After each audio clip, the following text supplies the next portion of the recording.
Hey everyone, how's you today? I'm good, thanks. Even though no one asked. So, I said this channel was going to be only about things I like. And based on everything I posted so far, I think I like music a little, right? Just a little sprinkle of affinity for music, not a big deal. But it hasn't always been 100% like this. I listened to music since I was a child, but pretty much I only heard what my parents showed me. And since they were huge fans of classic rock, as every boomer is, I grew up listening to Led Zeppelin, Deep Purple and other bands of the genre. But as I reached my teenage years, I started to explore more music and listen to albums, something I wasn't used to do. And also I started to search more about other genres such as rap and pop. And now I am definitely a huge fan of music. But there's many albums I never heard before, so that's why I created this new series of my channel. There is always a first time, TAFT for short, where I'll be listening to classic albums for the first time, and after I'll give my opinion on them and a score from 0 to 10. And to begin this series, I decided to seize that I've been listening to rap a lot, and listen for the first time to the classic Illmatic by Nas, which many consider to be one of the best rap albums of all time. So why waste time? It's time to understand what the hype is all about. As I am recording this, I haven't heard the album yet, and I don't know a single track of this album by sound. I only know New York State of Mind and The World Is Yours by name, so I will listen to it now, and afterwards I'll say what I thought of it. So, BRB.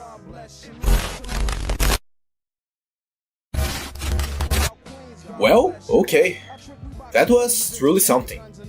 One of the first things I've noticed while I was listening to this album is that the beats of this album often have something that really helps to grab your attention really powerfully.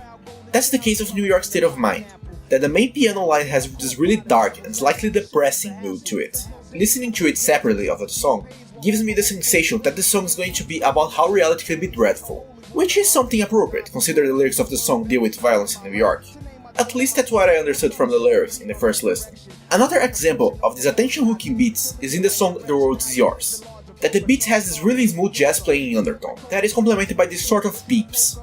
Well, the correct term probably isn't beeps, but I think that's close enough.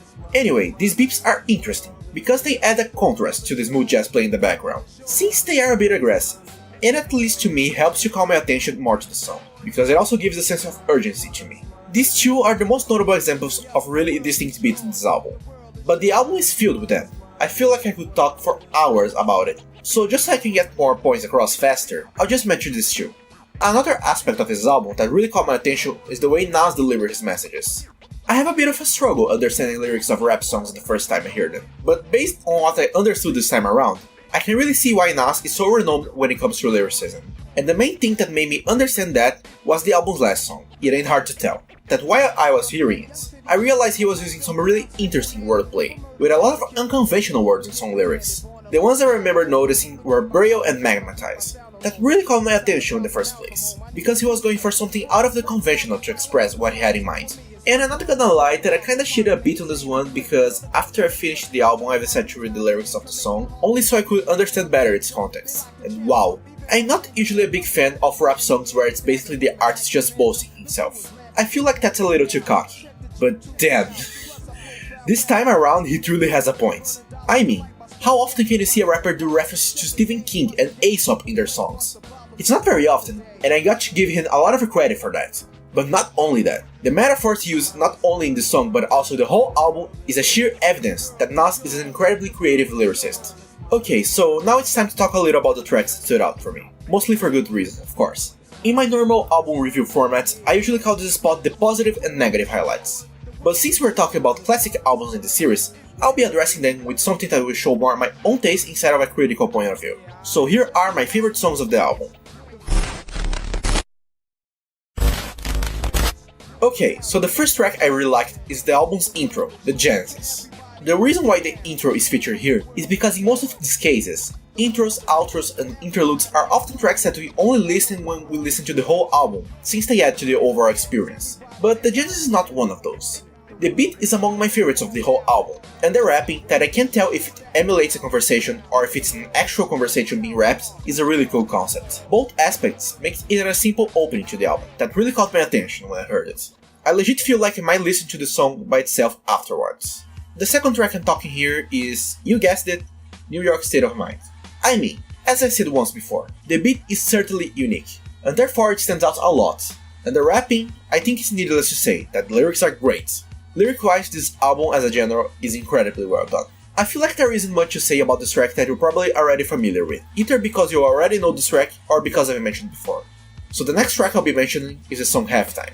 Well, I feel like at this time, it's needless to talk about the lyrics, not only because we already know that they are great, but also because paying attention to rap lyrics is often hard to keep in just one list, especially when you're not a native English speaker like me. So I'll talk more about the beats. Well, throughout the verses, it's simple enough. Just a simple percussion and some small add-ons, and there we have it. But in the chorus, the beat gets very hyped up. The trumpets give me the feeling of like a party, or just a hangout in the inner city, and it slightly reminds me of one of my favorite rap songs of all time, The Champ by Ghostface Killah, but that's probably just me, to be honest. And the last track I'm mentioning in the segment is Represent, and well, it's a banger. One hell of a banger. The beat of this track are like bells, that even though I'm not sure if it's actual bells, but it's awesome anyway. It complements perfectly with Nas' flow, and wow, this track is good. It's really good. I think it might be my favorite track of the album. Yeah. Okay, everything so far so good, but I feel like I need to tell about the negative side of the album, in my opinion. There isn't much to say here considering the album is incredible, but there's a little. So simple and quick, to substitute the negative highlights, my least favorite songs.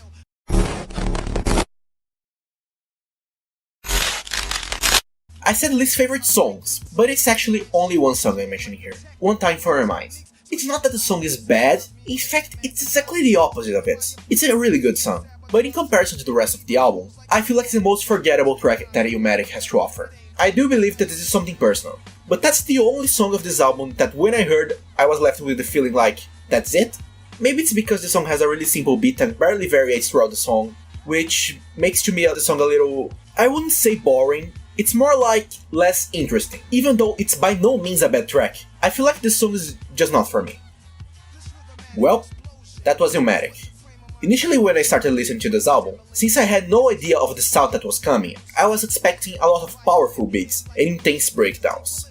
But in reality, the beats were very simple, but concise.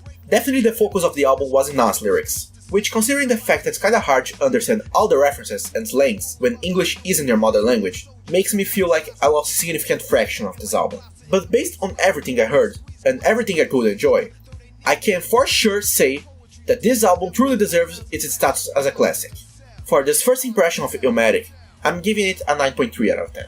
I don't know what to expect of how this album might age to me, but I may do a recap review in like 1 or 2 years from now to see how it aged to me. But for now I think that's the score that most fits with my feelings towards this album. So I guess that's it. What are your opinions on this review? What do you think of Illmatic? Please share your opinions in the comments. And make sure to leave a like, subscribe and ring the bell so you can get more videos like this. My name is Marshall and see you next time.